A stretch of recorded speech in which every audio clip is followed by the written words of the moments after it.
કોઈ એવો હાઇડ્રો પ્રોજેક્ટથી લઈને કોઈ એવા પ્રોજેક્ટ નથી બનવાના, પણ તેમ છતાં જે ગુમરાહ કરનારા લોકો છે એનાથી ચેતજો। લોકોને ગેરમાર્ગે દોરવા માટેના પ્રયાસો કર્યા હતા। 28 જેટલા ગામોને સંપાદિત એમની જમીન સંપાદિત કરવાનું આ ગેજેટ, આ નોટિફિકેશન આ ભારતીય જનતા પાર્ટીની સરકારે 25 સપ્ટેમ્બર 2020ના રોજ પાડ્યું છે।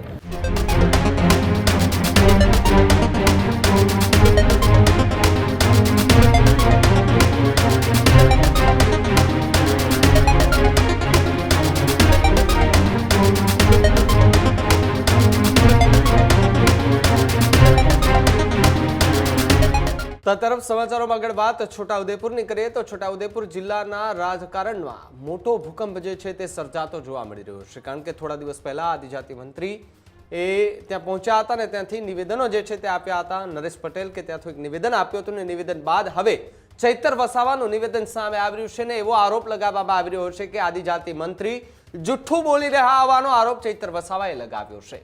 કમાટ ખાતે આમ આદમી પાર્ટીની સભામાં આ ગંભીર આક્ષેપ કર્યા છે। જાહેર મંચ પરથી ચૈતર વસાવાના ભારતીય જનતા પાર્ટી પર પ્રહારો જોવા મળી રહ્યા છે। કમાટ આબાડુંગર જીએમડીસી એ પ્રોજેક્ટનો મુદ્દો ઉછળ્યો છે। 28 ગામોની જમીન સંપાદનનું નોટિફિકેશન જાહેર થયાનું કહ્યું છે। નસવાડી તાલુકાના હાઇડ્રો પ્રોજેક્ટનો પણ ઉલ્લેખ કરાયો। એનડીપીસી સાથે 18 ગામોની જમીન માટે એમઓયુ થયાનો પણ આરોપ લગાવ્યો છે।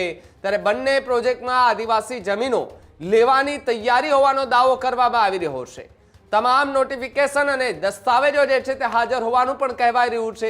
ત્યારે ભારતીય જનતા પાર્ટીના સાંસદ ધારાસભ્યો ગેરમાર્ગે દોરતા હોવાનો ગંભીર આરોપ ચૈતર વસાવાએ લગાવ્યો છે। ભાજપ સરકાર જમીન લેવાનો હપ્તો ઘડ્યો છે અને તખ્તો પણ ઘડી દીધો છે તેવી વાત અને તેવો આરોપ વસાવાએ લગાવ્યો। ભાજપના મંત્રી અને ધારાસભ્ય જુઠ્ઠું બોલે છે તેવી વાત વસાવા કરતા જોવા મળી રહ્યા છે।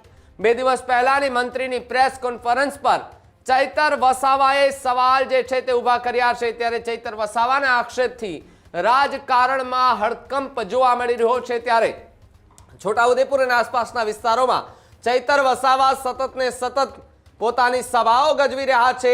લાખોની સંખ્યામાં લોકો જે છે તે આ સભાની અંદર આવી રહ્યા છે અને એની વચ્ચે મંત્રી આદિજાતિ મંત્રી નરેશ પટેલનું એક નિવેદન હતું। આ નિવેદનને લઈને તેમણે કહ્યું હતું કે કોઈ હાઇડ્રો પ્રોજેક્ટ જે છે તે નથી આવવાનો, માત્ર ને માત્ર અફવાઓ ચાલી રહી છે। એ કોંગ્રેસ અફવા ઉડાડે છે, આમ આદમી પાર્ટી અફવા ઉડાડે છે, પરંતુ એ નિવેદનના સામે ચૈતર વસાવા નિવેદન આપી રહ્યા છે અને ચૈતર વસાવાએ ગંભીર આરોપો પણ લગાવ્યા છે। ત્યારે પ્રતિક્રિયા પણ સાંભળો બંને કે જેની અંદર નરેશ પટેલે પણ પહેલા શું પ્રતિક્રિયા આપી હતી અને એ પ્રતિક્રિયા બાદ ચૈતર વસાવાનો શું જવાબ હતો। જ્યારે મેં સ્પષ્ટ રીતે એક સરકારના મંત્રી તરીકે બધા લોકોને ખાતરી આપી છે કે કોઈ એવો હાઇડ્રો પ્રોજેક્ટથી લઈને કોઈ એવા પ્રોજેક્ટ નથી બનવાના, કોઈ પણ એક વ્યક્તિને વિસ્થાપિત નથી કરવાના, પણ તેમ છતાં જે ગુમરાહ કરનારા લોકો છે એનાથી ચેતજો। ત્યારે હું ચોક્કસ એક વિશ્વાસ સાથે કહું છું કે આવનારા દિવસોમાં પણ છોટાઉદેપુરમાં રહેતા આદિવાસી ભાઈ બહેનોનું ભલું જ થવાનું છે। 2 દિવસ પહેલા અહીંયા કેબિનેટ મંત્રી નરેશભાઈ પટેલ, પૂર્વ મંત્રી ગણપતભાઈ વસાવા અને પૂર્વ સાંસદ ગીતાબેન રાઠવા સાંસદ અને તમામ ધારાસભ્યોએ લોકોને ગેરમાર્ગે દોરવા માટેના પ્રયાસો કર્યા હતા। એમણે કીધું કે આ પ્રકારના કોઈ પ્રોજેક્ટની મંજૂરી આપી નથી। ત્યારે જે રેરર પ્રોજેક્ટ છે, જે આંબાડુંગરમાં જીએમડીસીનો પ્રોજેક્ટ, જેમાં 28 જેટલા ગામોને સંપાદિત એમની જમીન સંપાદિત કરવાનું આ ગેજેટ, આ નોટિફિકેશન આ ભારતીય જનતા પાર્ટીની સરકારે 25 સપ્ટેમ્બર 2020ના રોજ પાડ્યું છે। એમાં જે રેરોદ પ્રોજેક્ટમાં 28 જેટલા ગામો જાય છે, ત્યારે નરેશભાઈ પટેલ, તમે એક સરકારના જવાબદાર વ્યક્તિ તરીકે તમે જે પાયા વિહોણી ખોટી વાત કરો, લોકોને જૂઠી બોલવાની વાત કરો અને જૂઠું બોલો અને જોરથી બોલો, તો કેટલું વ્યાજબી છે।